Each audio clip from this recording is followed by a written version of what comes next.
But இப்படி ஒரு செய்தி வரும்ன்றது நான் எதிர்பார்க்காத ஒரு செய்தி. ரொம்ப சிறு வயசு.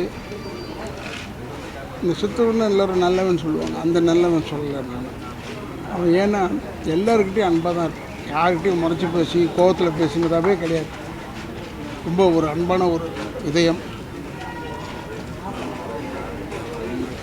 அவரோட நான் ரோபோ சங்கரோட இந்த விஜய் டிவிலாம் ஒர்க் பண்ணிகிட்டு இருக்கும்போது மற்றும் எங்களோட ஒரு படம் செஞ்சது அருள்நிதி, அதில் ஹீரோ. அப்போ இவர் செஞ்சார். காமெடினா எக்ஸலண்ட், அதாவது டைமிங் காமெடி நல்லா பண்ணுவாங்க. எப்படின்னா திரையுலகத்துக்கு மட்டுமல்ல, சின்ன திரைக்கும் ஒரு பெரிய லாஸ் ரோபோ சங்கர். ரொம்ப வருத்தமான விஷயம். ஒரு இனிமையான குணம் கொண்ட இனிய ஒரு தம்பி. ஆரம்ப காலத்தில் இருந்து அவர் உடலை கட்டுக்கோப்பாக வைக்கிறது.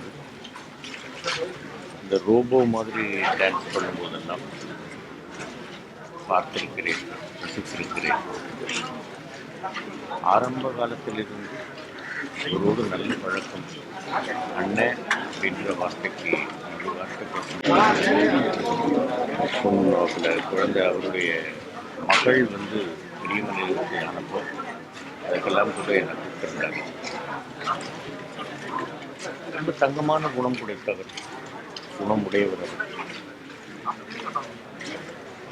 உடம்பு சரியில்லாமல் போச்சு. அதுக்கப்புறமா நாங்கள் எல்லோரும் கோவா போயிருந்தோம். அப்போது ரொம்ப மெலிஞ்சு தான் காணப்பட்டார்.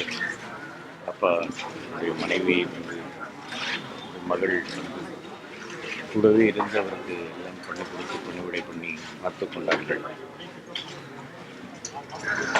இறந்ததற்கு பிறகு இதுதான் காரணம் அதுதான் காரணம் அப்படின்னு குற்றம் குறை சொல்வதில் தமிழ். அவருடைய நேரம் இந்த பூமியில் வாழ்வதற்கு அவருக்கு விதிக்கப்பட்டிருந்த நேரம் முடிந்திருக்கிறது. அவர் இந்த பிறப்பு போதும் என்று இறைவன் முடிவெடுத்திருக்கிறார். அவருடைய ஆன்மா பிரிந்திருக்கிறது. அவருடைய குடும்பத்தாருக்கு என்னுடைய ஆழ்ந்த இரங்கல்கள். அவருடைய ஆன்மா சாந்தி அடையட்டும். எல்லாம் வல்ல இறைவனுடைய திருவடி நிழலில் அவரது ஆன்மா இழைப்பாரட்டும் அப்படின்னு வேண்டிக்கிறதோடு வழி இல்லை. நல்ல ஒரு தம்பியை இழந்திருக்கிறோம். திரையுலகம் ஒரு திறமையான ஒரு நடிகரை இழந்திருக்கிறது. வேறு ஒன்றும் சொல்லுங்கள். ரோபோ சங்கர் அவருடைய மறைவு கேள்விப்பட்டு ரொம்ப சங்கடமாக இருந்தது.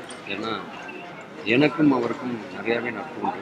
அதாவது சினிமாவுக்கு வர்றதுக்கு முன்னாடி, டிவிக்கு வர்றதுக்கு முன்னாடி அந்த மேடையில் அலுமினியத்தை பூசிட்டு எவ்வளவு கஷ்டப்பட்டு இன்றைக்கி நிறையா சேட்டலைட்டு, நிறையா சேனல்கள், யூடியூப்பு, இன்ஸ்டாகிராம் நிறையா இருந்தால் கூட அன்றைக்கி எதுவுமே இல்லாத காலத்தில் தன்னுடைய திறமையை மட்டும் மேடையில் வச்சு நிரூபித்து இன்றைக்கி எல்லார் மனசுலையும் இடம் பிடிச்சவர் ரோபோ சங்கர். அதாவது வீட்டை கட்டிப்பார், கல்யாணத்தை பண்ணிப்பார்னு சொல்லுவாங்க. வீட்டையும் கட்டினார், பொண்ணுக்கு கல்யாணத்தையும் பண்ணார், பேரம்பேத்தையும் பார்த்தார். ஆனால் ரொம்ப சின்ன வயசு, 46 வயசு. இன்னும் நிறையா சாதனைகள் படைக்க வேண்டியிருக்கு. அது ஏன் இறைவன் அப்படி அழைச்சிக்கிட்டாரு தெரியல. உண்மையிலே ரொம்ப மனசு கஷ்டமாக இருக்குது. அவங்க மனைவிக்கும், பொண்ணுக்கும், மருமகனுக்கும் எப்படி ஆறுதல் சொல்கிறது தெரியல. அவங்க குடும்பத்தார் அனைவருக்கும் எனது மனமார்ந்த ஆழ்ந்த இரங்கலை தெரிவிச்சுக்கிறேன். முதலாக அவர் சினிமாவில் நடித்தது தீபாவளி படம், எழில் சார் படம். அது என் கூட தான் ஃபஸ்ட் டைம் சினிமாவில் அவர் நடித்தார். அதே மாதிரி முதலாக எல்லா இடத்துலையும் போகும்போதெல்லாம் சொல்கிற இடத்துலலாம் எனக்கு வையாபுரம் 2000 ரூபா கொடுத்தாரு ப்ரோக்ராம் சொல்லி அப்படின்னு சொல்லும்பொழுது ஃபஸ்ட் டைம், அதாவது நம்ம மேடையில் பார்த்துட்டு ரொம்ப நல்லா பண்ணுறாரு, நிறைய இடத்துல சொல்லுவோமேன்னு சொல்லிட்டு நிறைய இடத்துல அந்த டைமில் நான் நிறைய இடத்துல சொல்லியிருக்கேன், நிறையா ப்ரோக்ராம் பண்ணியிருக்காரு. உண்மையிலே அவர் ஆத்மா சாந்தி அடைய இல்லாமல் இறைவனை வேண்டிக்கிறேன்.